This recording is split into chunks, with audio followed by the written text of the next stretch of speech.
folks, and welcome to another great show on the Milky Way. Tonight, we got a show beyond belief with a showman, and our best showman of all, my co-host, David Null, Hawkeye Two Feathers. Thank you for being here tonight. And greetings and blessings to all of y'all after Thanksgiving. And we hope that you had a good Thanksgiving day, weekend. Myself, I had a chance to visit with my sister for the first time on Thanksgiving in 20 years.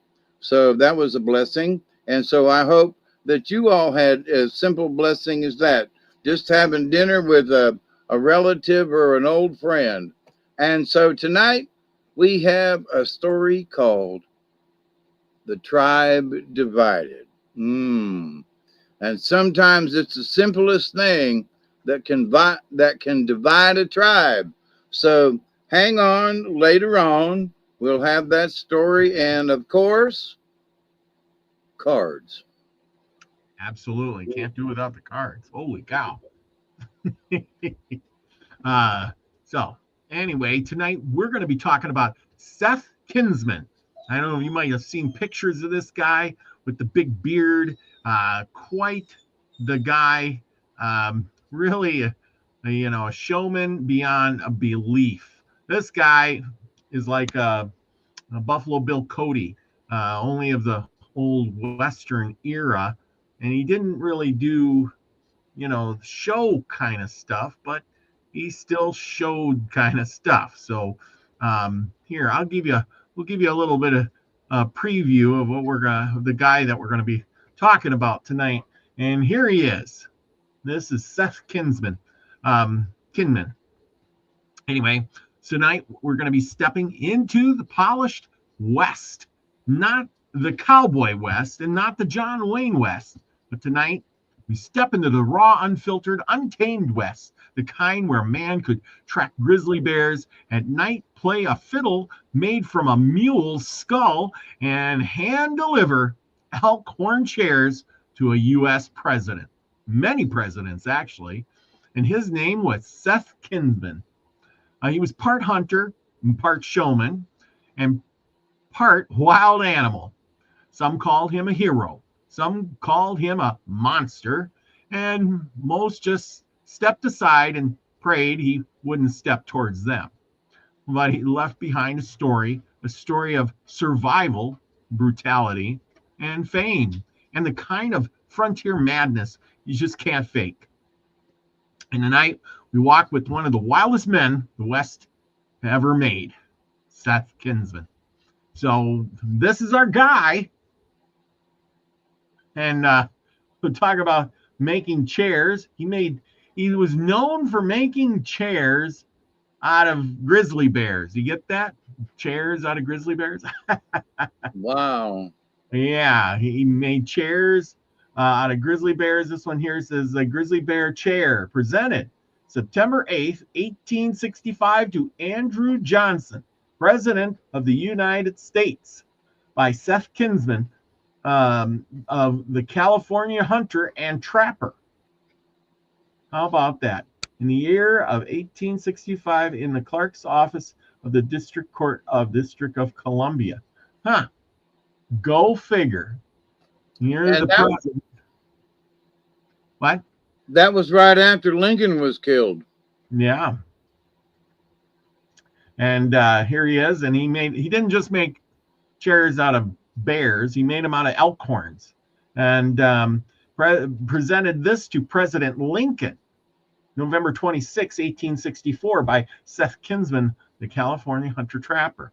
So he made this chair for President Lincoln. You can see it's setting on a table, so it looks a little weird just sitting there, but it's setting on a table. But he presented this to him just before Lincoln passed away or got killed off. There he is with one of his other chairs. I guess he'd been making them for quite a while. He was one of those entrepreneurs back in the day, Here's Governor Hayes and Seth Kinman with Elkhorn Chair, presented to Governor Hayes by Seth Kinman. September 19th, 1876. And you can tell he's getting old. He's all gray now. Still got his black powder rifle. Yeah. And there he is on one of his other bear chairs. Look at the bear, the skull. If you can see the skull of the bear with the fangs hanging out. Go figure. It's got a, if you will notice the knife here and the gun and stuff. He's playing his famous fiddle out of the skull of a mule. If you can't see it, he's a epitome of a mountain man, you know, portrayed, I guess. Wouldn't you say? Yeah, buddy. Except for he's got all this Western garb on, and then he's got shoes on. You see his shoes? And they don't look like a mountain man shoe. No, those are St. Louis Blues shoes. Yeah, I just thought that was kind of interesting. Here he is in his old timer, you know, getting there. Different rifle this time, I think. Seth Kinman, California Trapper. Ooh, that's a scary bear chair. Wonder what happened to all these chairs. Maybe they're in museums somewhere. He sure liked to pose for pictures, I tell you. You know, you got the bow and arrows and the big old gun and the hatchet and skulls and antlers. Yeah. Now that pose there was for Wildlife Weekly. Oh yeah, with him on his elbow, and yeah. you know, back in the day before they had partial nudies, you know, look at him sitting there all posed up. I mean, that was before they had poses. There he is posing. Again, that's you know, he was a showman, so right. That's what I mean. Look at him, you know. Absolutely. Before they knew what a pose was, there he was. That's right. That's right. Okay, so we're gonna get on with him. Timeline. Let's look at the timeline of him. Seth Kinman, in 1850, he was born in 1815 in Union County, Pennsylvania. Then he traveled westward. In the 1830s and 40s, he moves westward, becoming a hunter and a trapper, just like many others. In 1850, he arrives in California during the gold rush. In 1850 and 1860, he becomes famous for killing over 100 grizzly bears. Holy cow. Dang. That's a lot of bears. Amazing they didn't become extinct because of him. Really? Wow, that's 10 years. He killed 800 bears. Wow, just amazing. Did you say 800? Yes. In 1850, between 1850 and 1860, he became famous for killing 800, not 80, 800 grizzly bears. In the 1850s through the 1870s, he was known for a conflict with local tribes. He was kind of a controversial figure. Then in the 1860s, he makes elaborate chairs from bones, horns, for U.S. presidents of all people. How he got that idea, I just don't know. In 1864, he presents a chair to Abraham Lincoln just before he was shot. In 1865, he plays his mule skull fiddle at Lincoln's second inauguration. And in 1870 to 1880, tours at a frontier. He tours as a frontier showman, like in a Buffalo Bill Wild West show. And in 1888, he dies accidentally when his rifle falls and discharges. He was buried near Table Bluff, California. Go figure. All those years shooting grizzly bears and everything, and then shoots himself. kind of sad, huh? It was the ghost of a grizzly. Yeah, the ghost of a grizzly. So he never married, eh? Well, we'll find out here. It doesn't really say in his timeline, but native tribes he interacted with. Let's go with that first of all. He lived in Humboldt County, California. If you don't know where that is, it's in California. During the settlement era, he interacted with the Wyandotte tribe. They were a peaceful coastal tribe. They practiced fishing and shellfish gathering. They suffered horribly from settler violence, including the 1860 Wyandotte Massacre. Kinman lived during and near these events and gave conflicting accounts. He sometimes hired native workers, but also had hostile conflicts. He also did with these are California tribes we never pretty much hear of. The Yurok tribe, the largest tribe in California at the time. They were river fishermen, master canoe builders. They had strained relationships with settlers. Yeah, everybody wanted California and wanted them people out. Then we go over to the Hoopa tribe. The Hoopa Valley tribe, inland tribe, strong warrior tradition. Kinman sometimes acted as a scout during military campaigns involving the tribe. Kinsman interacted with tribes. It was kind of complex. He benefited from their knowledge, but he also took part in the settler native conflicts of his region. So, yeah, he benefited from learning all they know and then turned it against them. Ha, go figure. Uh, let's see. We got a story about him. There ain't a whole lot except he was a showman and stuff. So here's a good story. It kind of talks about his adventures with a grizzly. The grizzly on Redwood Ridge. There's a ridge above the Table Bluff where the redwoods grow like pillars in silent cathedral. Those big redwoods out there. Big redwoods. Yeah, and one night, Seth Kinman found himself walking the ridge with nothing but moonlight, a rifle, and a stubborn streak wider than Mississippi. He was tracking a grizzly bear that had been raiding camps, a big one, old and clever, the kind of bear that knows traps and knows tricks and knows the weight of human fear. And Seth followed the tracks for miles, deep prints, long strides, claws cutting the mud like plow blades, and they got big claws. He came to a fallen redwood, split by lightning years before. The tracks disappeared. The night went still. Then he heard it. The low, ruffling, rolling, huffing of the grizzly rising on its hind legs.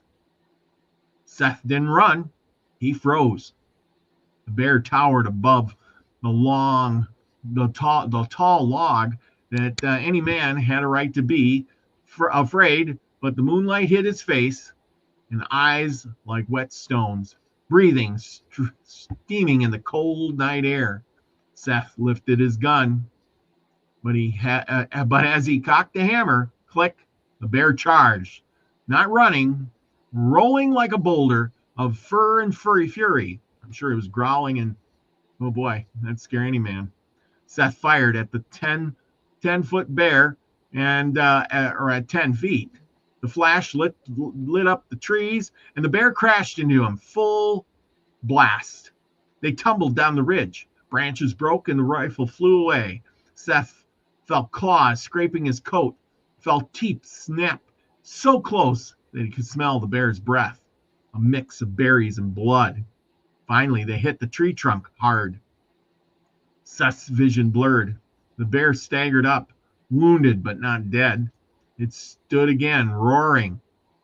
Seth reached for anything, a stick, a rock, his knife. Nothing.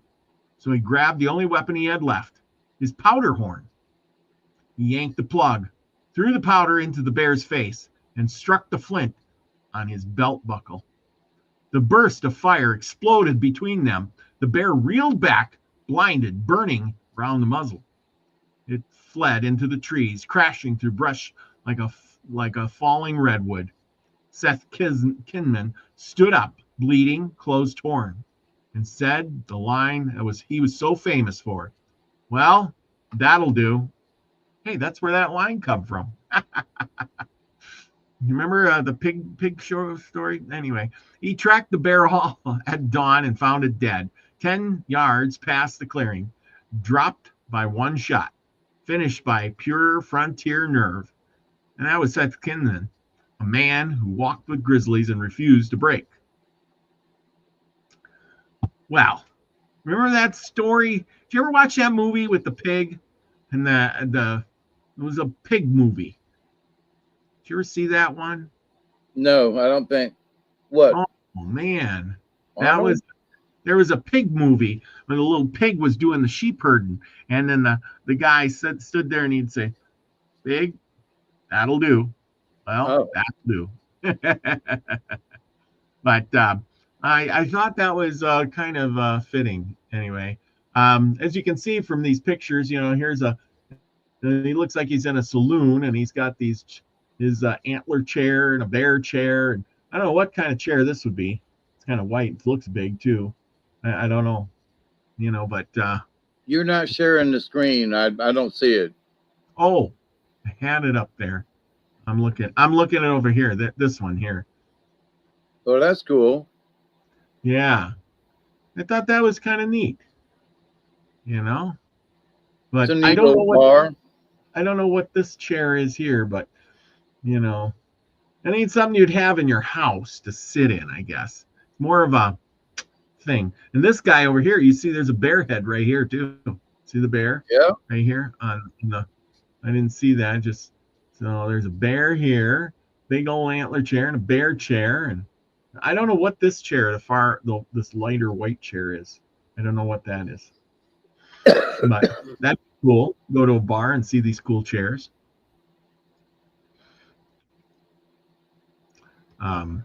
Anyhow, let's see. So, what do you think about that? Him having these Western adventures. I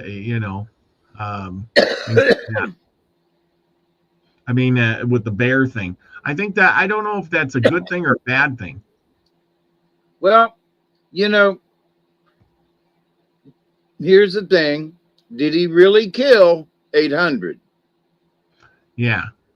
Or is he reported to have killed 800? That's true. That is. That little slice of words right there makes a big difference. He's reported to have killed 800, in his lifetime. Reported to have. Not that he did. Somebody claimed he did, So I'm not saying that he didn't, but that number 800 in 10 years, good golly molly, he's shooting one a month, Mm-hmm. At least. Yeah, at least. And that's only 12 a year times 10 years, that's only 120 bears. So he's got to be killing 3 or 4 or 5 a month, So he was busy. So to my point, that's a lot of killing of bears, especially grizzly. And they'll have to figure 800 in 10 years. Divided by he's shooting the hell out of them things. Yeah. He turned them all. And then he decided he must turn them into furniture, and So I guess, and then somehow he got an in with the presidents. So I guess that's a cool thing. So when he went to see the president, he went to deliver these chairs, I guess. The day he built a chair, here's the day he built the chair out of a dead grizzly. One autumn day, after tracking massive California grizzlies, which are now extinct, through the redwoods, Seth shot the bear dead. Most hunters would have taken meat or maybe the hide, not Seth. Oh no, he looked at the beast and said, "This fella ain't just a trophy, he's furniture." He had an entrepreneur spirit, didn't he? A little creative, wasn't he? He skinned the bear and he mounted it upright with its mouth frozen mid-roar and turned the entire animal into the backrest of a full wooden armchair. Its paws hung over the sides and its claws gleamed. Its teeth were still in the death snarl. It looked like a chair, but it was built for a thunder god. Then Seth made matching legs out of elk antlers and polished everything till it shined like the frontier throne. And people saw it, and they said the same thing. This chair ain't sitting; it's waiting to attack somebody. Well, then he gets to deliver a chair to the president, and well, he outfitted himself with all his full frontier gear, buckskins, beads, and moccasins, and he had the grizzly bear claw necklace, of course. Maybe this is where they get this, thing for the TV programs. And his legendary fiddle made from a mule skull. Then he packed up the monstrous chair and headed all the way to the east to Washington, D.C. Imagine the scene. People in fancy coats staring wide-eyed at the wild, bearded hunter stomping down Pennsylvania Avenue with a grizzly bear strapped to a wagon. And Seth walked right into the White House and presented the chair to President Andrew Johnson. Johnson reportedly blinked, stepped back, and then said, "Well, sir, that is the most extraordinary piece of furniture." The newspapers loved it, and Kinman became an instant celebrity, a living symbol of the untamed West. Yeah, you got to do those parlor tricks. He eventually made multiple grizzly bear chairs, gifting others to none other than Abraham Lincoln, Rutherford B. Hayes, and Ulysses S. Grant. Now, what's wrong with that statement? Johnson was president after Lincoln died. Yes.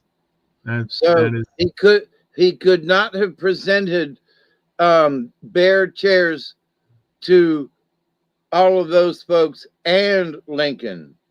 No, I'm sorry. You see what I'm saying? Yeah. Yes. Well, yeah, but here he did this chair. There's pictures of it. Here's this chair was presented to Lincoln November 26, 1864. And when we know it wasn't a bear chair, it was a antler chair. An antler chair. That's my point. Okay. That's all. Here's Hayes and Seth Kinman. So Rutherford B. Hayes here, he's given him an antler chair too. I don't know if I got another one. That one's to Lincoln.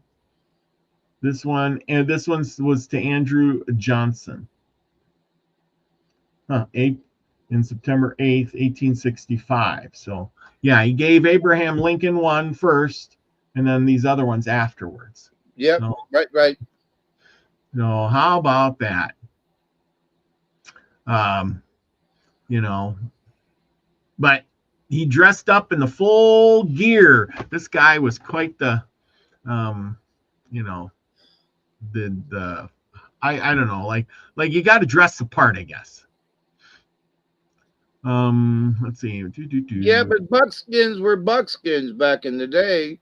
Yeah, but I mean, you're going to Washington. Not everybody's walking around in buckskins, It was kind of nobody would have wore his best buckskins. Oh yeah, well, it was like you ever hear the story about Benjamin Franklin?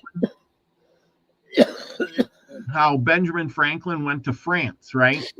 And he wanted to portray we know Benjamin Franklin was really smart, and he wasn't some poor yahoo from the sticks, but when he went to France, he wore a coonskin hat around wherever he went, and then people would look and comment and say, oh, here's this guy, he's that's an American, he's from way out in the middle of yonder ways, you know what I mean?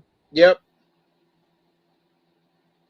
Oh, I want to give a big shout out to everybody been yakking here and stuff. Elderberry's in the house. He says, hiya, Hawkeye.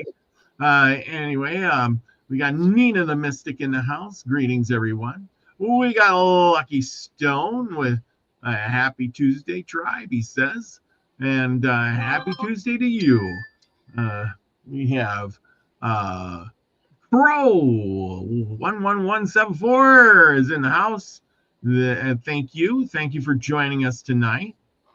Susie Q is in the house. Thank you for joining us here. She says, hello, all you awesome people.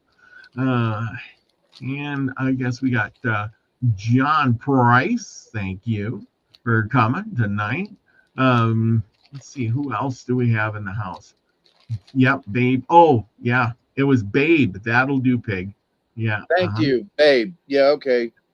We I got think I saw it though. Still, Joanne Dance the Gypsy. Hello, Robert and David. We got a good house full of people going on. Oh, that movie was in 1995. The Pig in the City movie. Yep. Let's see what else. Who else we got here? I think. Okay. Well, anyway, but yeah, we got a lot of. Like I said, he did a lot of things. Let's get back to Seth. Let's see. Let's talk about another one. A hunt that made him famous in the 1850s. Seth Kinman was living. Oh no, I already read that one. Duh. Okay, so Wild West shows. After the Civil War, Seth became a celebrity of the rifle and buckskin variety. He was invited to join Buffalo Bill Cody's Wild West show, and he performed frontier stunts, played his famous elk bone fiddle, and told tall tales of bear hunts, posed for the crowds in full buckskin, and displayed his bizarre bone furniture. He wasn't a long-term cast member. He drifted in and out, but Buffalo Bill recognized his crowd appeal and used him in several exhibitions. Ginsman was one of the earliest frontier entertainers, and Buffalo Bill's show put him on the national stage. You know, so that's kind of cool. Buffalo Bill and him were buddies, you know, to say the least. I wanted to touch on some of the things that I wanted to get to this one here where he is playing. Well, he's got his gun, and you can see this gun with the hole in the bottom. You know, it's got this kind of hole in it. It's a black powder gun that he was using, and you can see that gun right here. And that is one big rifle. Look at black powder. Jeez, that thing probably weighs a ton too. So anyway, yeah, big old gun. And, you know, I'm surprised. As long as he lived, I'm surprised he didn't go with a Winchester or something afterwards later on. But I think these guys, once you get shooting a gun, you want to stick with that gun. It just becomes your like old faithful. You know what I mean? Yep. So, well, anyway, what else? Yeah, he would have known, for example, if it pulled left a little bit and how to compensate with his sights, you know. I mean, he would have, and as far as a bear gun, you better, one shot's all you need. And that, you know, some of those guns were, 56 caliber, a big old hole. Yeah, I wonder what caliber this is actually. I bet this looks like a big 58 caliber Hawken. Yep. Type of gun. So Seth claimed to have killed over 800 grizzly bears in his lifetime. This made him one of the most prolific bear hunters in American history. He kept many of their claws, hides, and skulls for his collection. Some of these were turned into gifts for U.S. presidents. One of his shears made from 2 giant grizzly bears arranged with antlers and horns and hides. Okay, so he also was famous for killing over, 50,000 elk. No exaggeration. Those were his reported numbers. Can you imagine? Oh, is he out there just shooting all day and all night? Oh, look, there's elk. Let's keep shooting. 50,000 elk. we got to stop and talk about that. That's some tall tales right there. That's what I meant about the 800 grizzly bears in 10 years. Wait a minute now. That sounds like a tall tale. Did he kill a bunch? Yeah.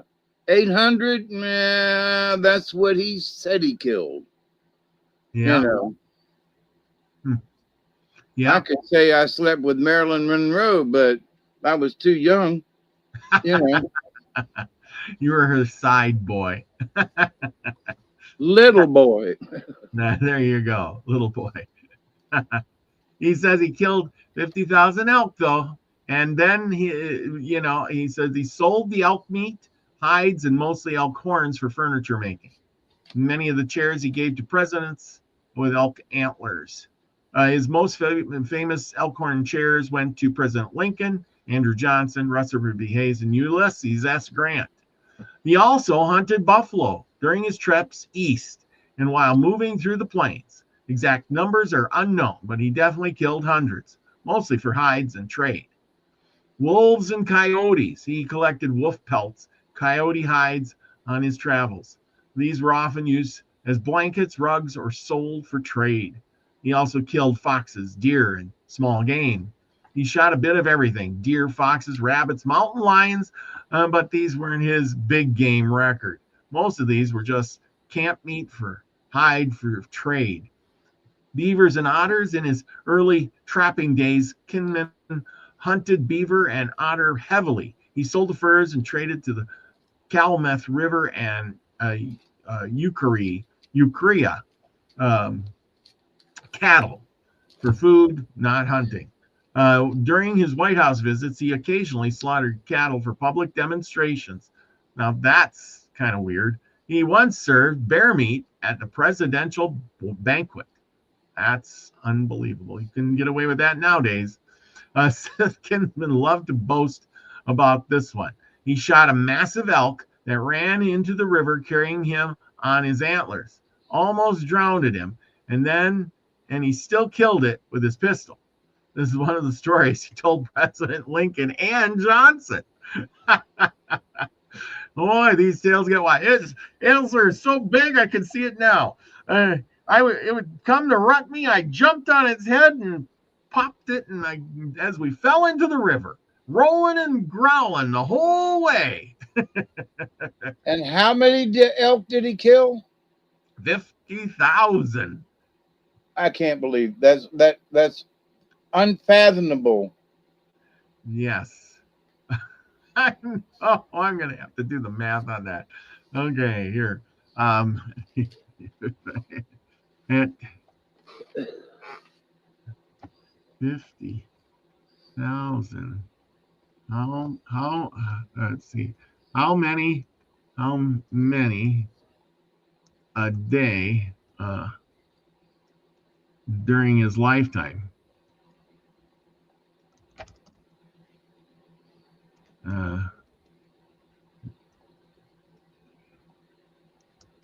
His lifetime. Anyway, let's see what else. He did, like I said, he did all of these things. Toured with Buffalo Bill, went to the presidents to kill all these hundreds of buffalo, wolves, beaver, otter, everything in between. He turned the wilderness into chairs and rugs and clothing for presidents. Oh my gosh, dressed. He was a showman, and I bet you a bullshitter too.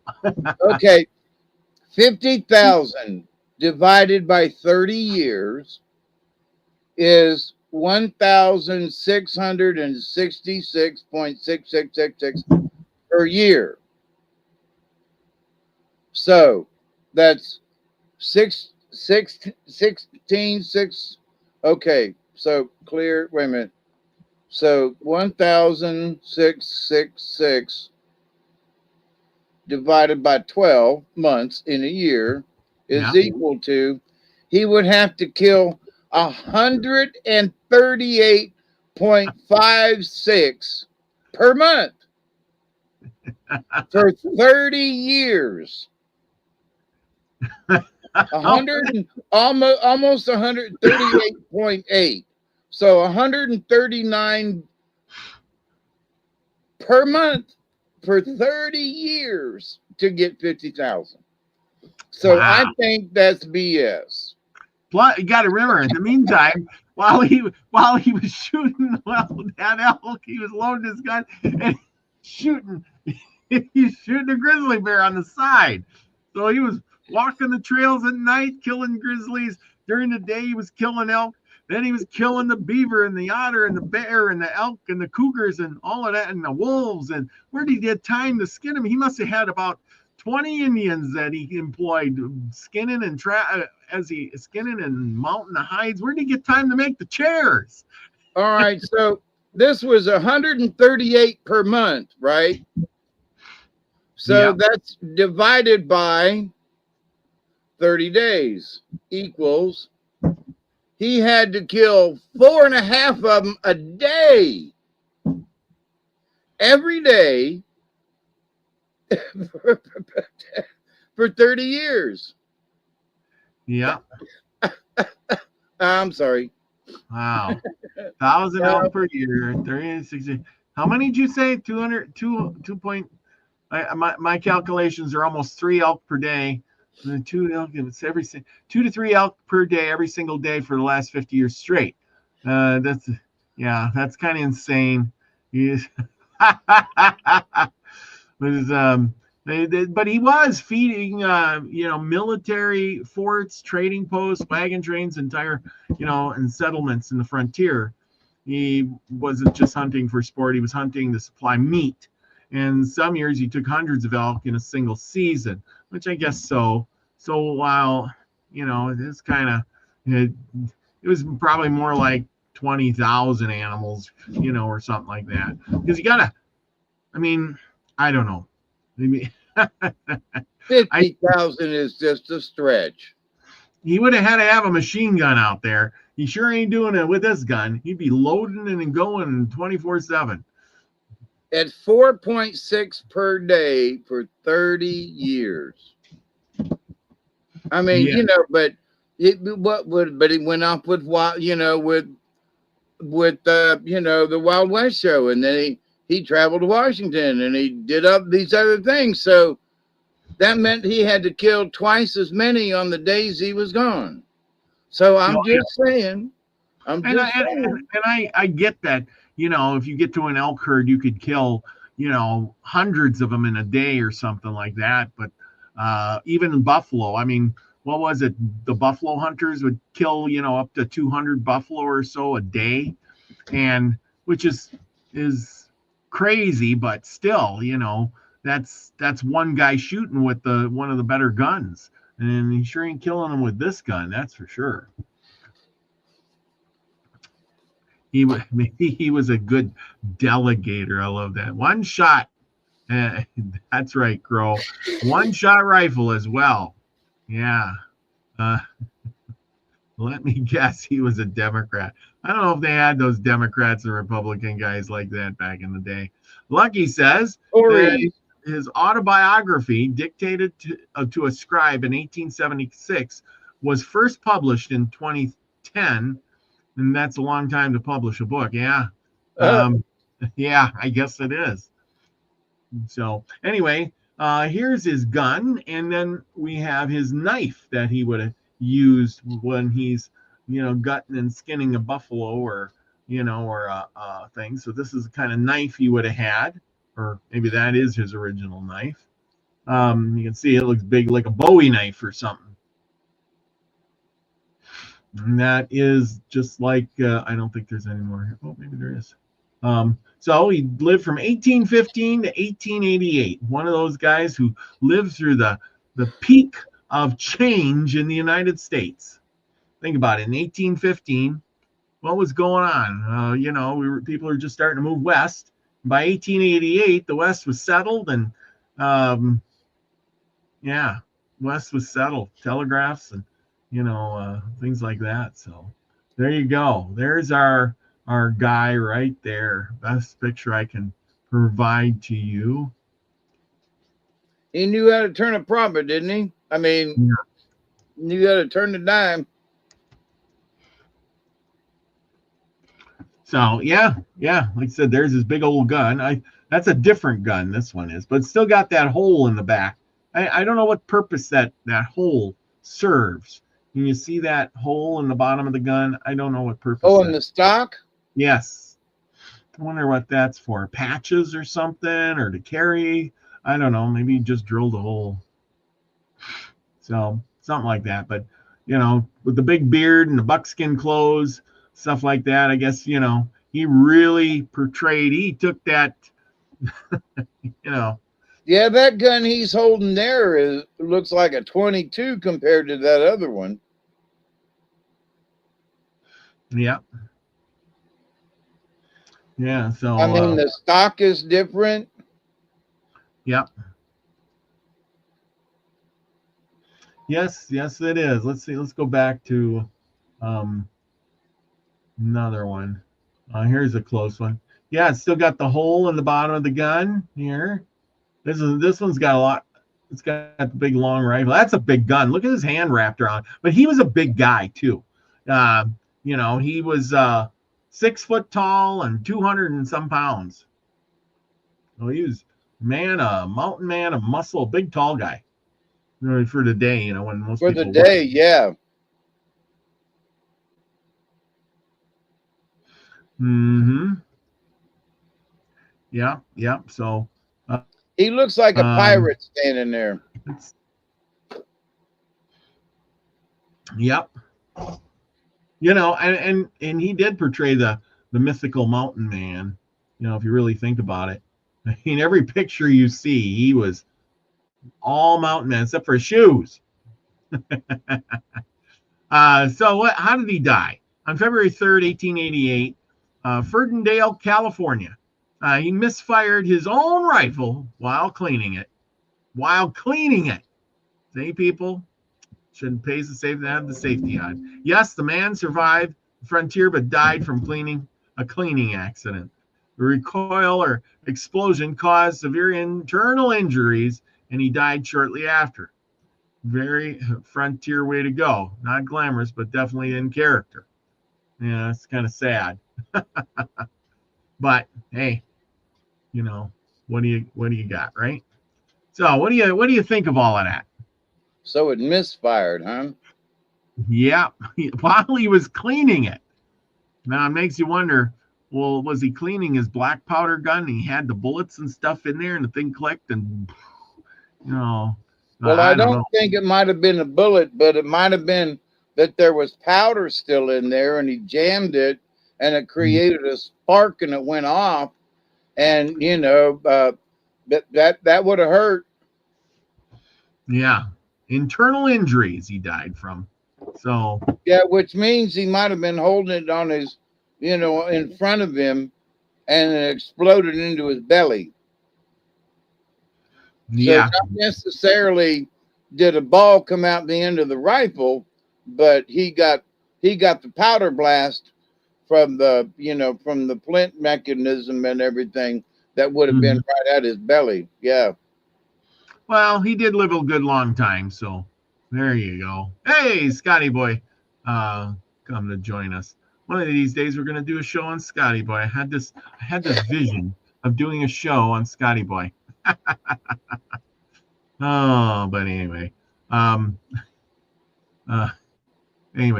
Let's see. So there we go. There's my presentation for tonight. I had a little short, but there wasn't a whole lot on this guy, but he was a good he's got plenty of pictures of him out there, and I think they used him as a showman and all his pictures because he was a good showman. He always dressed up, played the part like a mountain man would. If you're playing the part, you dress up, right? Yep. So there you go. And he was the part in a way, Yeah. I mean, well, so were a lot of those other guys. Like Jim Bridger and stuff. They played. I'm sure they played, but they liked it out there, and so did he. I guess if he's out there, shooting up the forest, I guess you could say he must have really loved to hunt. That's all I can think of. So Lucky says black powder rifle, gas jet, even a blank round or a black powder firearm without a bullet can cause a serious, even fatal injury at contact distance due to high energy gas jet. Yeah, I imagine. This is a powerful explosion of gas that can cause significant trauma to the body. Yep, that's probably exactly what happened to him.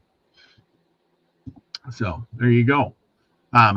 So we're going to be moving right along after all of that. If you guys want to know, there is a book out there, obviously, and you can go look that up. Do your own research on this guy. You know, what I say could be factual and it could be more of a tall tale, 50,000 elk, 800 grizzly bears. And, I just polished off another grizzly. No wonder why the California grizzly went extinct. Yep. He was out there. Oh, we gotta build a town here. Seth, can you get out there and shoot some of those grizzly bears? Sure can. I'll kill them all. You want to. The demise of the grizzly bear is to Seth Kinman. Yeah, we'll blame it on him. Single-handedly killed all the grizzlies. At least the California grizzly. Yeah. If you didn't know, the picture of the California grizzly bear on their state flag is an extinct animal. Go figure. Yep. They killed them all off, and yet they're, they still, we got a grizzly bear. Yeah, we killed them all guy off. Right, we're going to up there. And that guy right there did it. Yeah, exactly. It's kind of funny, but it's true. There you have it. Exactly. All right. Anyway. But now we're getting to the bigger things. We got to the tribe divided. Story of the night, right? Yep. Oh, and before all of that, I want to get everybody's attention. And hey, we got these cool mugs with Native American myths and legends, the Milky Way Soul Tribe, with Robert and David, Hawkeye, Two Feathers, the best storyteller on YouTube, right here. Get your mug, get a shirt, says the same thing. They're nice. We got hoodies and the whole 9 yards, t-shirts, long sleeve shirts like this one. Get them over on Nina's channel over there on her Streamlabs. The link is in the description below or in the pin usually. So check that out. Lots of stuff. There's stickers. We got stickers too. I don't remember where it's stickers. We got these stickers like this. Oops, upside down. You can get little stickers, stick them on things. It's a great conversation starter, and you could say, I'm a little bit a part of that Milky Way Soul Tribe. I listen to them, Native American myths and legends, once a week and get a great story and card pulling too. Hey, can't miss the card pulling. What will it be this week? I don't know, but get your guesses in now because I bet you $1 there's going to be grizzly bear in there or elk. I'm going with grizzly bear and elk tonight. No, but there's a moose. Ooh. I've already got them pulled, so. Well, don't give it away until people start picking. Nope. Okay. I ain't paying, Scotty boy, I ain't paying her no sticker. Anyway. I went to school. I went to school in California. I know there were grizzly bears in our history. Yes, there was. And I don't remember exactly, when the grizzly bear was last seen in California, but I can look it up. Last grizzly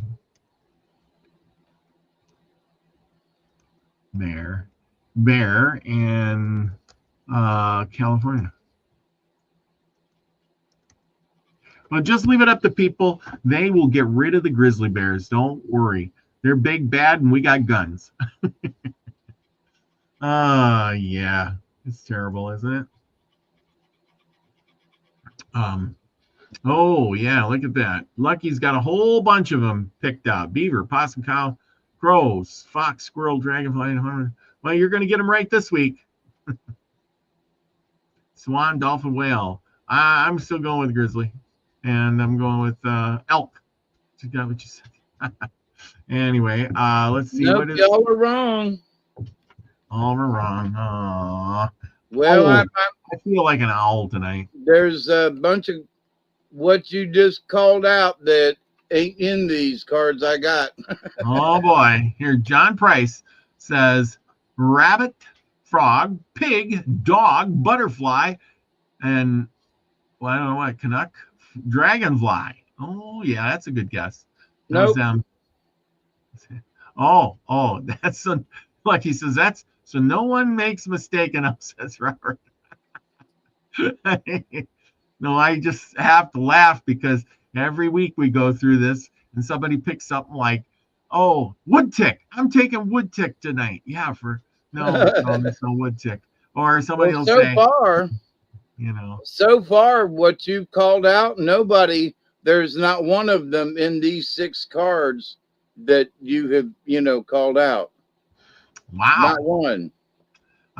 Susie Q says, mountain lion, dragonfly, and grouse. Good guess.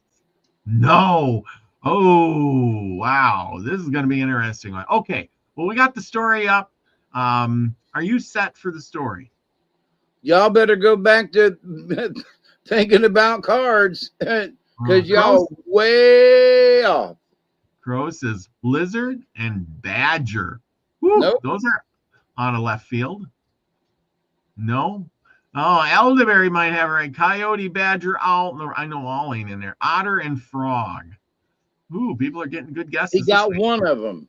Oh, one of them. I bet you it's coyote. Nope. Oh, I'm wrong otter. Again. He got otter. He's got otter. Okay. But he's the only one, and that's the only one so far. So, well, Crow says horse. He's got horse too. So, okay. Well, all right. To the story. Yep. Okay. It's all yours. All right.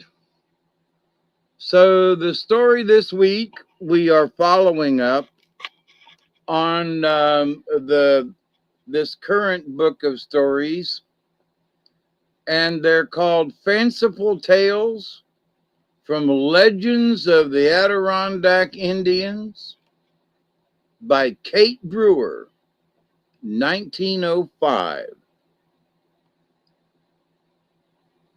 This is forest primeval, the murmuring pine and the hemlocks, bearded with moss and in garments green, indistinct in the twilight, stand like druids of eld, with voices sad and prophetic. The tribe divided. Oh, my friend, the moon wanes, and the deer roams undisturbed in the forest. The nights are not yet cold, and the hunter will surely have luck with his bow and arrow. Soaring Eagle stretched his long limbs in the warm summer sun and regarded the speaker with an expression in which affection was mingled with admiration. The 2 young men were lounging on a grassy knoll which sloped down to the blue water of the Saranac Lake. The soft September haze hid the more distant mountains, but only served to enhance the beauty of the scene, which was spread before the 2 swarthy young athletes. No sound broke the stillness of the autumn day, save a bird call in the forest around them, or the fluttering of a brilliant leaf, which gently stirring breeze wafted to their feet. See, my brother, continued Crouching Wolf, everything is favorable, and before many days the cold rains will come, and the hunter's luck desert him. Soaring Eagle raised himself to a sitting posture and laid his arm affectionately on his friend's shoulder. Well, he finally assented. Crouching Wolf says the word. When shall we start? Tonight, when the darkness settles on the land and the woods are still. The two braves were rivals in the tribe, but at the same time, fast friends from boyhood. These two could run a little faster and a little farther than any other young men in the village. And at feast times, many ponies and canoes and arrows were won and lost as persons wagered one or the other would win in the games and the test of strength and skill. Through the rivalry, the closest comradeship reigned. They shared their goods in common and knew not the feeling of anger or jealousy toward each other. So, when the shadows fell on the forest and the stars were mirrored in the lake, Crouching Wolf said farewell to his wife, and the two struck into the darkness of the forest. Everything was still. So softly did the Indians move that hardly a leaf rustled or a twig snapped. After a few hours' walk, they reached a huge balsam tree, around which the ground, by some freak of nature, was clear of underbrush. Here they threw themselves on the ground and slept till the shadows grew gray and the animal life began to be astir. In 4 suns, Soaring Eagle will meet his brother here, and together we will return to the village. Crouching Wolf will be here there that time, and the village will welcome our return with venison for all. With these words, the young men parted, each one going his separate way, and the forest was left in silence. On the evening of the 4th day, a mighty shout resounded through the forest, and a moment later, a hunter staggered into the little clearing, carrying a huge deer on his shoulders. Seeing the place unoccupied by a human being, he dropped his burden to the ground and began to investigate the surroundings. No sign to show that human foot had stepped there since the morning he had separated from his friend. Making a hollow of his hands and raising them to his mouth, he uttered a peculiar cry. Only the echo replied. Satisfying himself that his friend was not in the vicinity, Crouching Wolf proceeded to light a fire and make himself comfortable for the night. Morning dawned and grew to midday, and still the Soaring Eagle visited not the spot. In the afternoon, Crouching Wolf scattered the ashes of his fire, ground out the sparks, and disappeared in the woods, returning late in the night alone, but with an anxious face. 4 more days, the hunter waited and searched, and then, abandoning all hope of finding his friend, he started for the village. It was mid-afternoon when, without a shout of triumph, Crouching Wolf strode into the village, deposited the deer skin at the door of his wigwam, and returned to face the rapidly assembling tribe.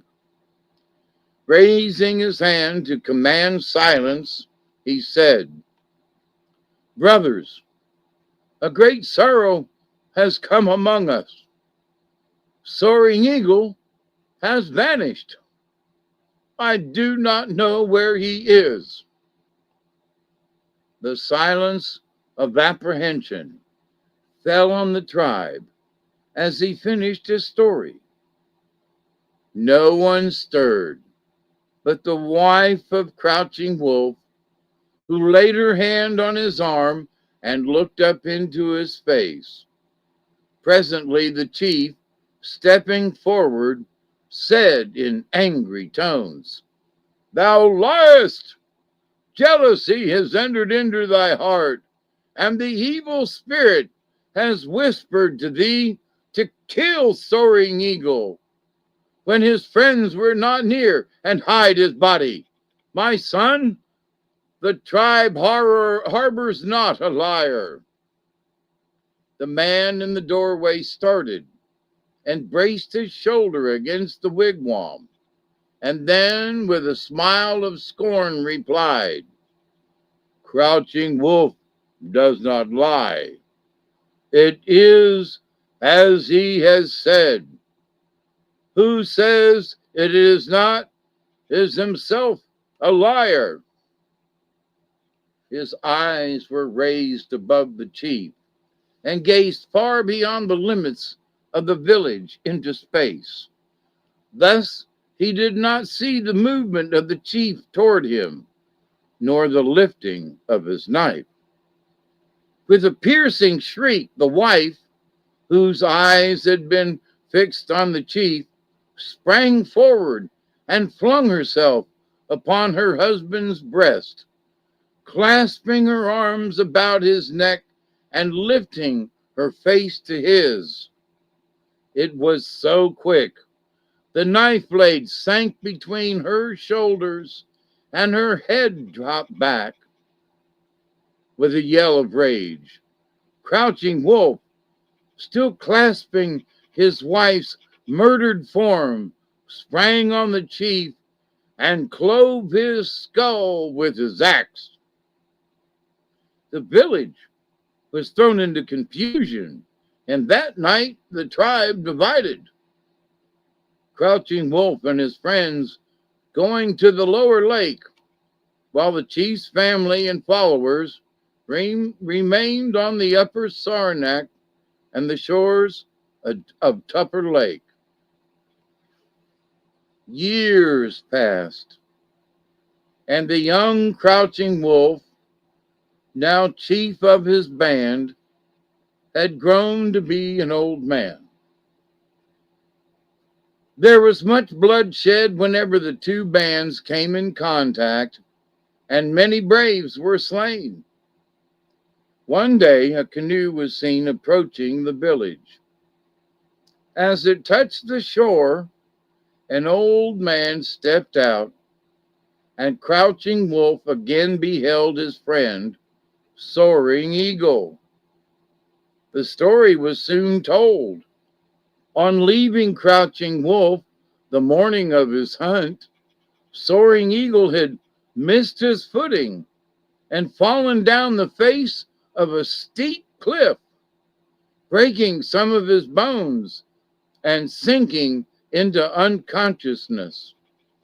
Here, some Frenchmen, returning from a hunt, had found him and carried him into Canada with them, where he had married and lived to old age crept on him, and with it the desire to die among his people. Thus the divided tribe reunited, and great were the rejoicings on the shores of the beautiful Lake of the Clustered Stars. The end.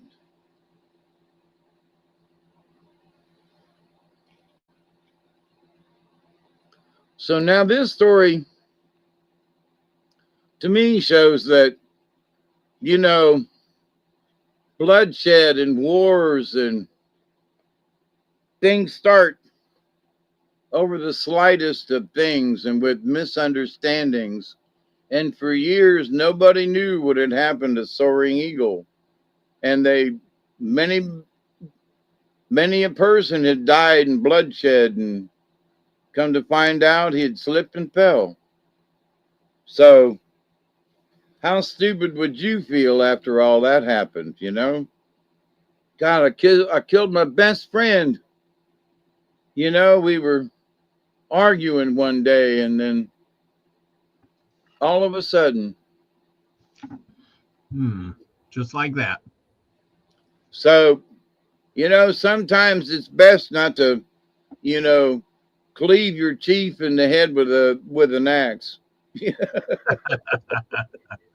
know, of course, the chief's the one that started it by stabbing. So, but anyway, so that was a short story, but you know, an interesting one. So, and there we are again with another story from. I put it down. What? From Fanciful Tales from Legends of the Adirondack Indians by Kate Brewer from 1905. So, and we got another. Wait, come back here. And next week's story.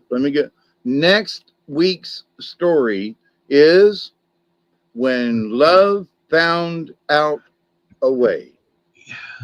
Yep. That ought to be a good one. It will also be our 200th show. Oh my goodness. Oh my goodness. 200 shows. Can you believe that? I'm going to have to take the day off just to get some good information. Jeez. What should we do for our 200th? Oh my God. 1, 2. Wow. Whoa.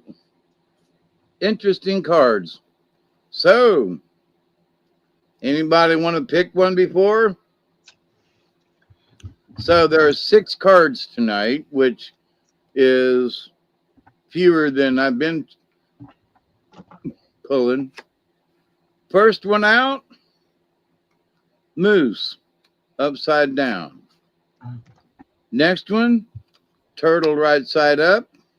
Next one, spider, right side up. The next one is porcupine, which we have not had in a while. Right side up. Yeah. Otter, which it's been a little while, but you know, right side up. And the last card, eagle, right side up. So 5 out of 6 cards, right side up. Yeah, how about that? Wow, that ain't that many cards this week. I know somebody said otter. I know I don't think anybody said moose. No, they said badger. Nobody said turtle or eagle or porcupine. Nobody said that.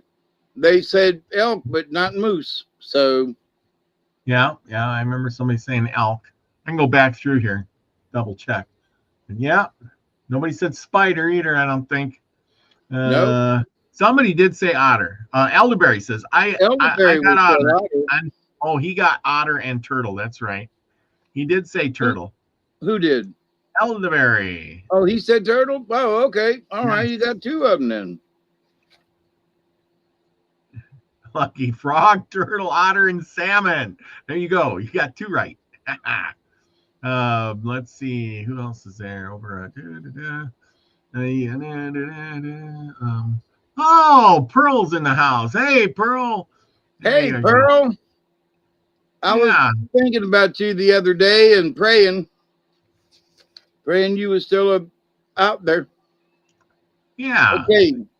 So moose a few times, and our first card out. We gotta get her on the show one of these days. I've been thinking about trying to get a good show for her. You know, this holiday season is creep upon us, and you know it's kind of hard sometimes. So to get everything going, you know what I mean? There you go. Okay, I think I got it. I got all this stuff. Anyway, I'm trying to go through, see if anybody else got any of this. This other mole. No, no mole. Falcon. No, no falcon. Hummingbird, mountain lion, armadillo. Oh, elderberry's got otter. Yep. Grasshopper. No, no. Alligator, water buffalo, hippopotamus. No. Scotty boy. Jeez. You want to go? Why don't you just go to Africa? Those are the African cards. Yeah. No horse, no whale, no lizard, wolf, no, nothing. Yeah. Yep. Elderberry got coyote, badger, owl, otter, and frog. So there you go. Lizard, no lizard. Okay. Mountain lion, dragonfly, and grouse. Nope. Okay. Well, on with the show. On with the cards. Let's go. I got it. Moose is found in the north on the medicine wheel, as is buffalo. So north represents the place of wisdom.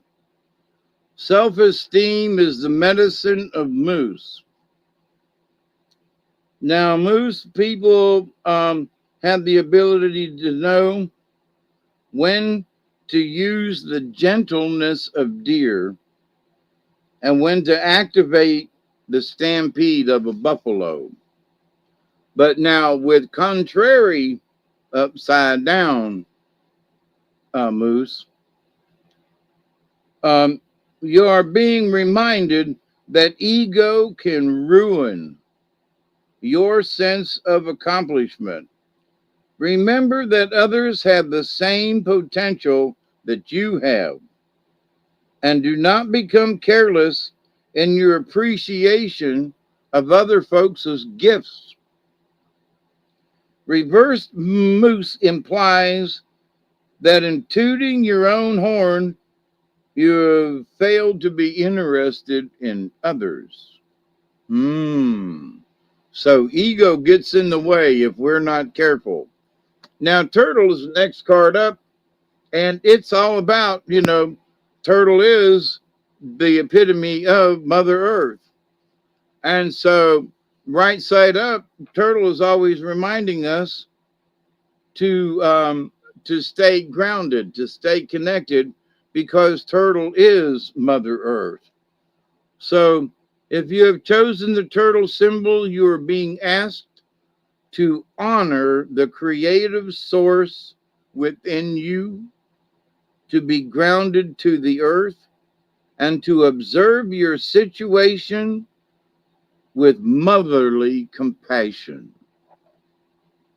So now, what did Moose just say? Be careful of your ego and view the world with motherly, intuition.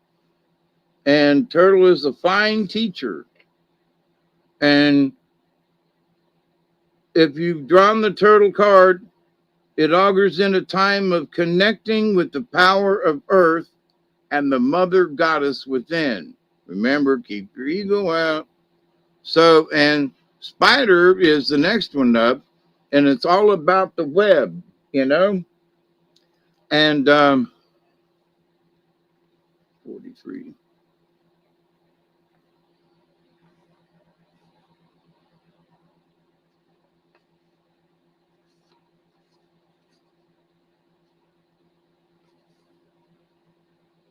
Spider's at the back of the book. Everybody else is in the front.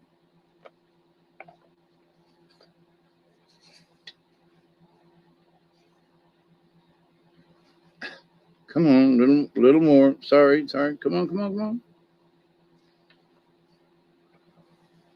Yeah, spider's in the weaving. And so to connect with the goddess and Mother Earth, we got to remember that, that we are weaving our lives. Plural, his life, your life, our lives. So the deer asked Spider why she was weaving, and she looked at all the symbols, and Spider said, well, I'm weaving letters so that, mankind will be able to write down their stuff so that they won't forget. And so Spider weaves the webs of fate for those who get caught in her web and become her dinner. So don't become part of her web. But spider, that's what she's there for.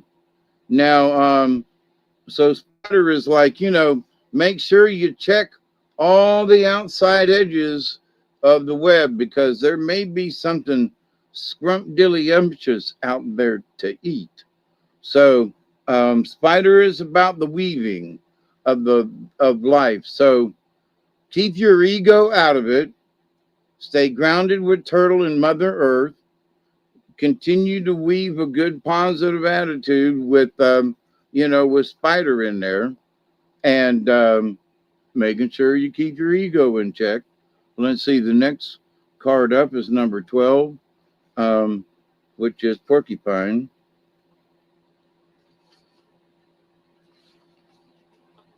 And porcupine is all about innocence.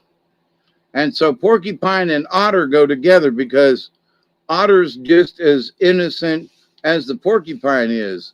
Neither one of them have an enemy unless the enemy attacks them.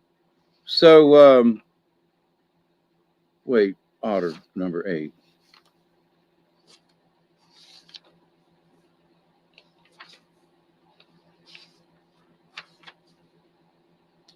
Yeah, porcupine is about the innocence of life.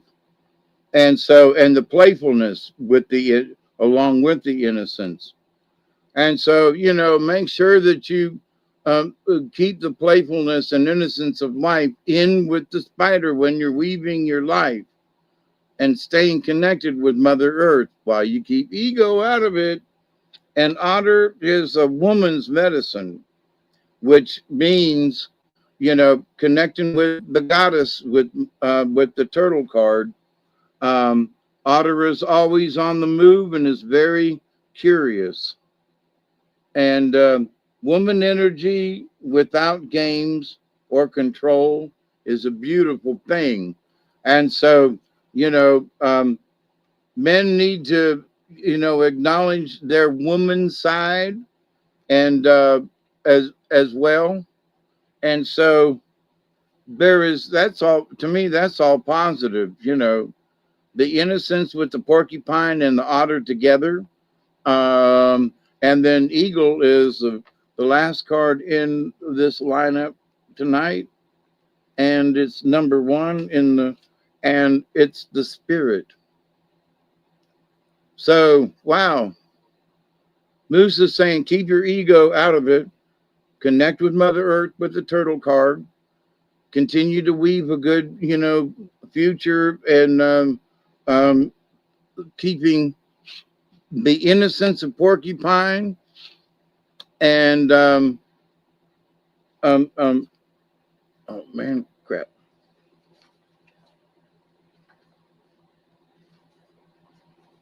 The innocence of porcupine, and the woman's medicine, and eagle is spirit. If you pull the symbol, eagle is reminding you to take heart and gather your courage, for the universe is presenting you with an opportunity to soar above the mundane levels of your life. So get connected, and, make sure you use some of that female energy, the woman medicine. You men too now, without being wimpy suckers. Keep your innocence. Wow. 6 cards, but man, they all positive. So I hope that does y'all good for the Tuesday after Thanksgiving. Yeah, that was Keep good. your ego in check. That's the biggest thing. Oh, Pretty cool, huh? Yes, pretty cool. Eagle take flight and soar. Yeah, there you go. Nina lives next to a small forest. You have all kinds of animals outside her place. Well, good for you. Yeah, there you go. Good read. That's what Susie Q says. Good read, David. Good read. Thank you. Yeah. And y'all are welcome. And I picked them. Nobody got any. Only Elderberry. only Barry got him right tonight. How Yeah, about that? he's the only one. But hey, it's all right. And there's always next week, our 200th show. Oh boy, we're gonna have. I'm thinking we should have some clips of our shows back in the day when we didn't know what we were doing, or at least I didn't know what I was doing. Do we know what we're doing now? I got a clue. I got a clue what I'm doing, but that's about it. But I improve every single time. What's going on? So wrapped up well over 90. How weird. Yeah, like he says, how weird. We're wrapping up a show early tonight. Well, that's for all the long shows we did before, you know. Hey, it just depends on how they go. Yeah. We play it by ear. Sometimes it's a long show. I didn't have much on this guy, but next week I'm gonna put my nose to the grindstone. I don't know what. Maybe we'll just. I don't know what we're beginning to talk about. Hey, that's a week away. A lot of things can happen. Yeah, buddy. But our 200th show, nonetheless. It will be the 200th show, and just before Christmas, maybe we'll have to talk about Mountain Man Saint Nick or something. Oh, I'm sure there's how stuff Kris up. Kringle came into existence, you know, Yeah, there you go. or something. Yeah. Did the natives see Santa and his 12 little reindeer, or 8 reindeer or whatever? Nope, none of that there. And when they did, they were like, hey, these are pretty calm ones. Let's shoot them and eat them. Did Native Americans actually make cranberry sauce? I don't know. That's a good question. Good question. I It's know a they ate joke. cranberries. They ate cranberries, but who knows? And they get that place. Okay. Let's see what else was there. Oh, I've been reading these books lately, and remember I was reading this book, The Prairie Traveler, the other day, and I was reading through that, and they were talking about snake bites. Oh my gosh. So let's just talk a little bit about snake bites, of all the things that could go. They were like, oh, one lady says, oh, my kid got bit by a snake, so I gave it a bunch of liquor, poured the liquor on the wound, sucked the poison out, I'm thinking, so you got your kid drunk, but the kid survived, needless to say. One of the other things was to put some kind of blue dye on there that would turn white. And then you keep putting the blue dye on until it didn't turn white anymore if you got bitten by a rattlesnake. Other things were to you would kill a bird, a duck preferably, and you would take the duck and put it over the bite and keep getting ducks and putting them over the bite, because the blood you would cut the duck open, and somehow if the duck died, you would get another duck, and it would literally suck out your poison. And you'd keep doing this with duck after duck until all the poison, the duck didn't die anymore, and then all the poison was gone. Or you ran out of ducks. Or you ran out of ducks, and then you're just gonna die. I thought, oh boy, talk about. Hey, Junior, did you hear? Somebody got bit by a snake. Fly, fly, everybody fly. Oh yeah, there was let's see, what was it? There's all kinds of weird things they did. Yeah, this one was you would make an incision and having a made on the breast of a living fowl. The bitten part was applied to the wound. The poison being very deadly, the bird soon makes symptoms of distress and becomes drowsy, droops its head, and dies.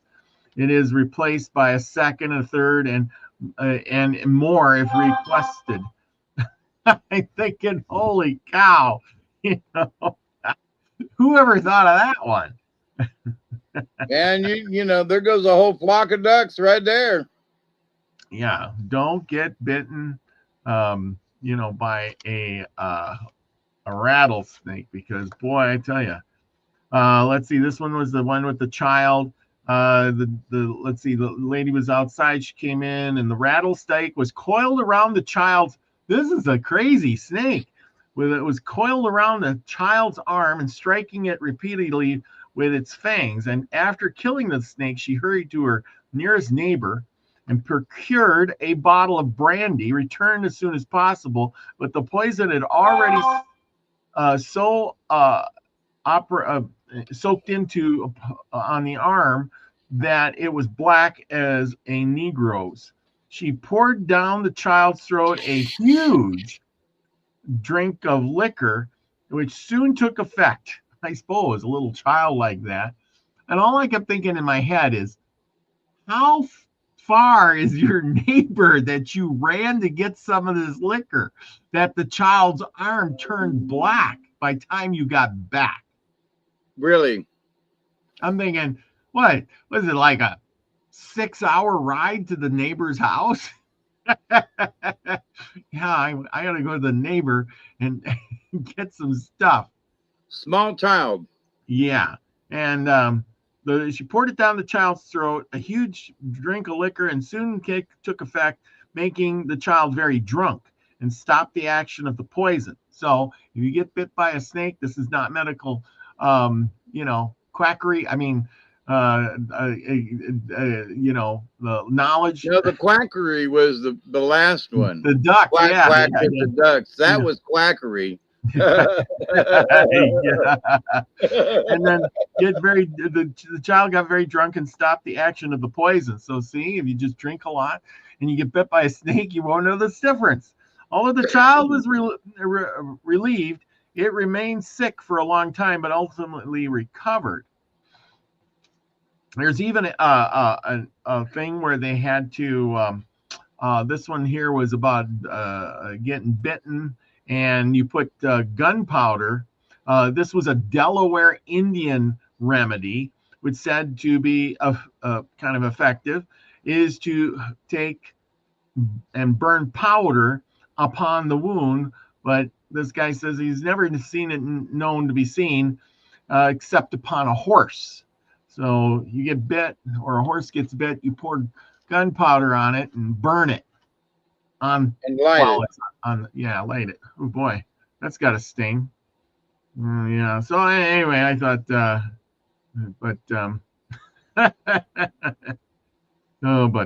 so those were some of the remedies I thought. So you got your little pocket handling prairie traveler book in 1859, and you're reading this stuff and saying, looking at everybody and going, don't get bit by a rattlesnake because you're gonna die. Yep. We ran out of ducks. You're not getting my brandy. Yeah, we didn't bring much brandy along. So don't be bitten. I'm a man of faith and I only drink water. Jesus, turn it into wine, quick. Yeah. Oh, that was a bad one. That is funny though. Yeah, no, it does make sense with the Bible thing. Well, they always talk, you being a holy roller, you shouldn't be drinking and smoking and all that. But what was Jesus doing? He was turning water into wine.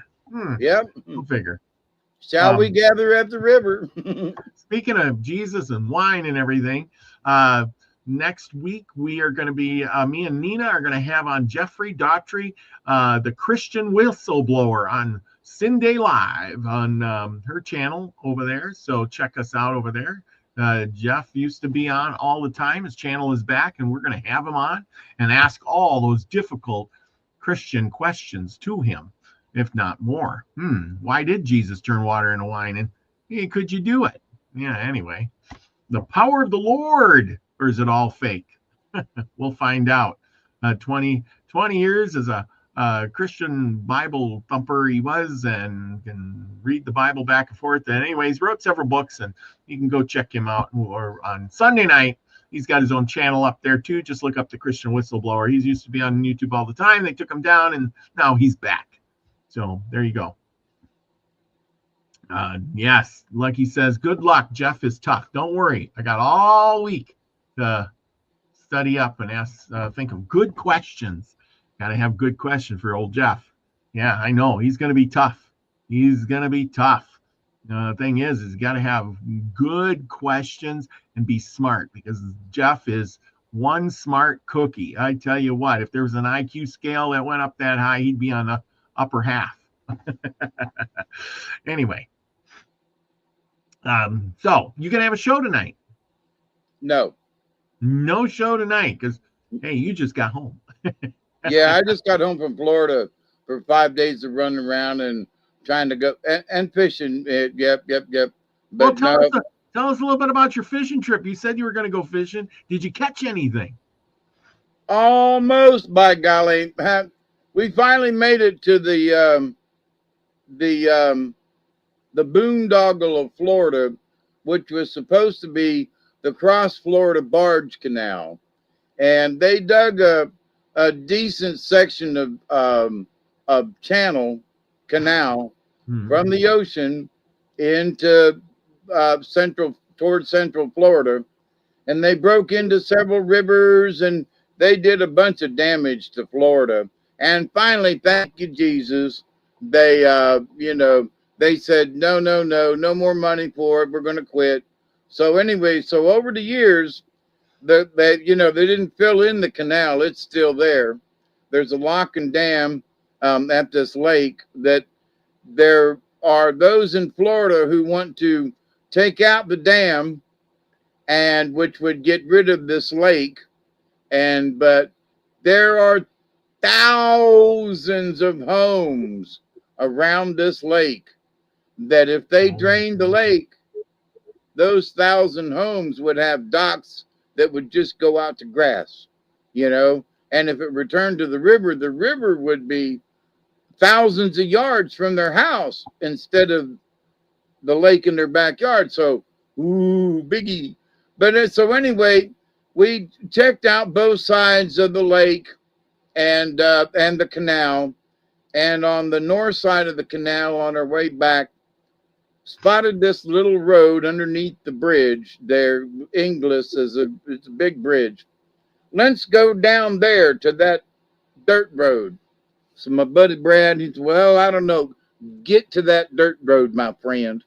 So down there we did, found it, had to go over the bridge a time or two, and then back around, down the road, little dirt road we went alongside of the boondoggle of the canal, and found a spot at the very end where we could crawl down and onto the rocks.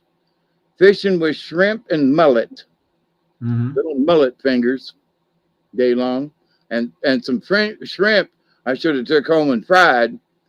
Oh, they're still in the back of the Jeep. Oh. That's why I'm not having a show. I got to go get the shrimp out of the back of my Jeep. Oh, my God. They're not. Oh, well. But anyway, so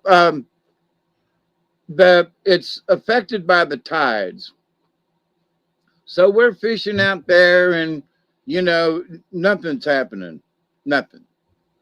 Sitting on the bottom, and we're jigging our baits across and reeling in a little bit. Jig, jig, jig, bounce the bait, nothing. Okay, pull it in, cast back out, nothing. Nothing's taking our bait, nothing.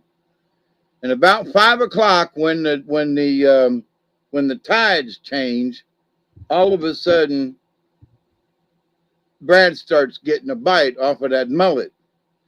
He's like, "Look at this, Dave! Oh, whoa!" And he's got a big, heavy-duty pole, and it's bending it. And he's, "Look at this, man!" And he's reeling in a little bit, and it's fighting him. Finally, he's like, "Oh!" And let go, pulls it in, lost his bait. Oh. All of a sudden, I start feeling the tip. Whoop! Took my bait and run. Whoop! Trying to set that hook, and dang, pulled it out of his mouth. Pull it in, no bait. So now this goes on for, like every couple of minutes, bite. We're reeling them in, lose the bait, put another one on. So as the tide was low tide, how do we know that? Because we saw the water go down and rocks were coming up. And then you see the rocks start to disappear. Tides changed. That's how we know. But when the rocks started disappearing, the fish started biting. I mean, just one right after another. So my last bait, it's almost dark. Gotta go, reeling it in, and something hit my pole. Lord have mercy, like to jerk that thing in half. I was fighting, fight. Reel. Got what I thought almost to shore and let go. Oh. We got close. We had bites. We had them on. They was taking our baits all over the place. We couldn't land one. So my buddy's going back tomorrow. And I told him, if you catch one, that's mine. That's the one that I couldn't quite bring in. But now for my vacation, for those of you who know who my brother Duggar is, it was his first time on any kind of a vacation away from home overnight, showing up. I've been away from home and he's been here. I've been in the hospital and he's been here by himself. So he went with me this time.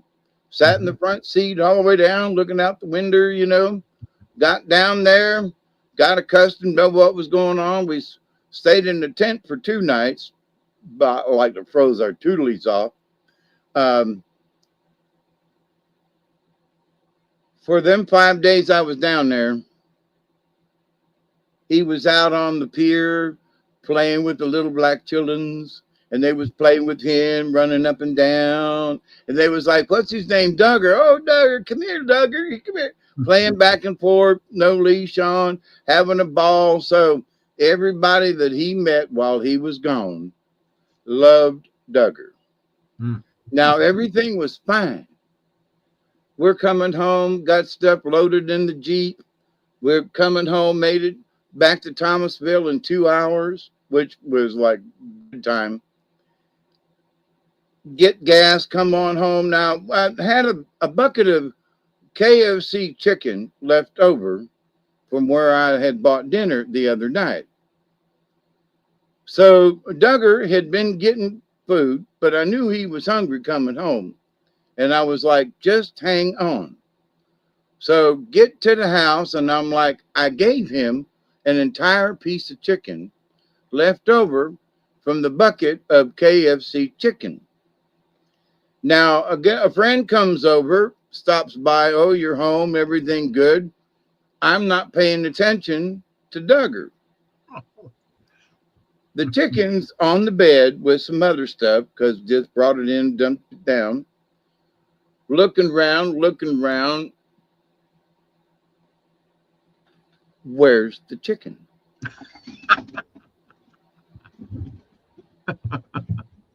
Duggar's on the floor. And I'm like, well, I gave him a whole piece of chicken. Is he still munching on it? Where's the chicken? Duggar got 3 other pieces out of that KFC bucket that he probably would have gotten most of it, but I wanted one of those pieces. It was my supper. And I beat him to within an inch of his life with a Dorito bag. He was looking at me like, what are you doing? I was like, you ate all the chicken. You ate all the chicken. Where's the bucket at? You ate all the chicken. And he was like, what did I? He knows what he did. But he did absolutely fine with everybody. He barked at one person, but they was coming up to the house and they surprised him. But he was very well behaved. Even the little black children on on the pier was like running back and forth. And before they left and carried their gear back off the pier, the one young black man came over and he said, "Can I say goodbye to Duggar?" And I was like, "Yeah, he's right there." He went over and he put his head next to him. "Goodbye, Duggar. I like you." And I was like, so where in society, do you take your dog with you and he just, lights up lives just by being there, Yeah. So I felt very blessed in a lot of ways. Duggar went along, but he ate all the chicken. He ate all the chicken. That's pretty good. So he done good till he got home. Well, and then he ate all the chicken. Well, you spoil him. When you gave him that first piece, he probably said, "Well, that must be food for me. I'll just take it now." It must be okay for me to eat the rest. That's right. That's right. You started the trend, and he went, "This is my food, right? Yeah, he just brought me a whole bucket full of that food. That's good stuff." Yep. It must be his. Yeah, I'm going to help him out a little bit. I'll just eat it while he's unpacking everything and doing all that other stuff. Well. That's a good one. Good one for tonight. We're going to wrap up the show. We'll see you back here at 200. Remember, check us out. And a true story, right? A real story, yeah, not a made-up one. That's right. Next week, 200 shows. 200 shows. I can't believe it.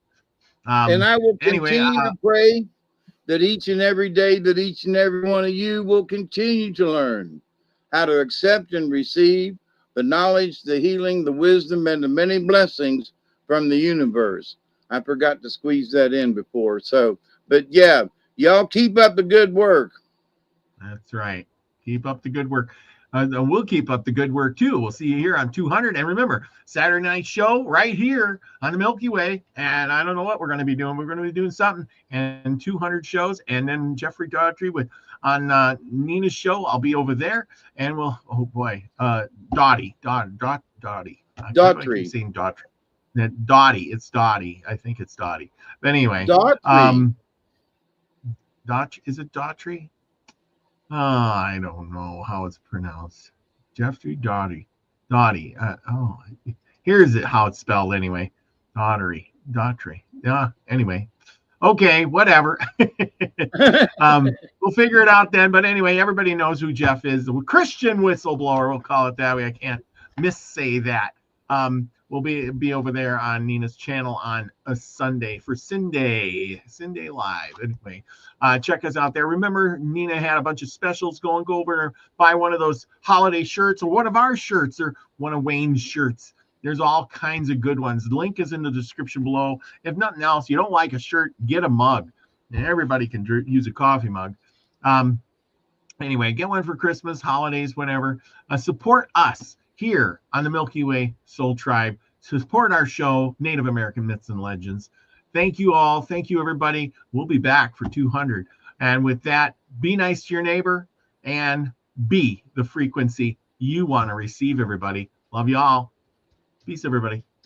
Cheers.